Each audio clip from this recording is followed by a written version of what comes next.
Ken, in '97, you were the world champion, and Yeah. what's your memories of that time? Very special time for you. I mean, it's such special memories. I mean, going into that World Championship, I hadn't had a good season. I needed to win my first match to stay in the top 16, so there was a big sort of build-up just to the first match. And my first match against Mark Davis, I just managed to scrape through, which was 10-8. Yes. I played Steve Davis in the second round, who had beaten me 6-1 here in the Irish Masters. He beat me 6-1 in the Benson Hedges Masters in London only in February.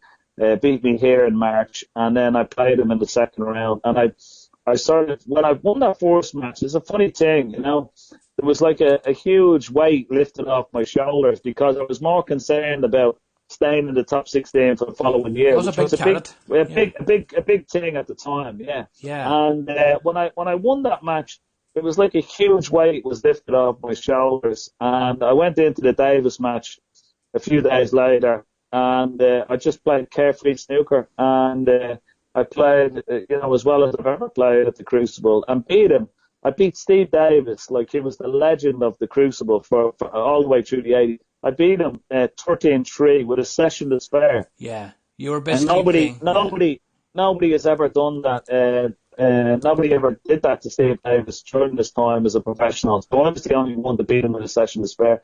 And I played, and from then on, my confidence just grew and grew and grew. So from going there with no confidence at all, within a couple of matches, I was like feeling on top of the world. Yeah. The arm, as I say, as the old saying goes, Ken, the arm sort of relaxed and you just played your natural game.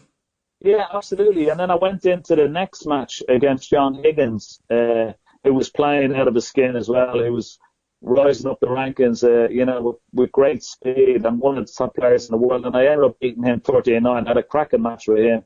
Yes. I beat him 30-9 in the quarterfinals. I beat Elaine Robbie from Canada 70-7, again with a session to spare, going into the final. And then, of course, I'm up against Stephen Hendry, the king of the Crucible. Yeah, the king of the Crucible for the 90s. I mean, he hadn't lost a match at the Crucible for 6 years. Yes. So he was going for like 6 years in a row, which was like 30 matches completely. And I had to stop him. And I did. I went into that final.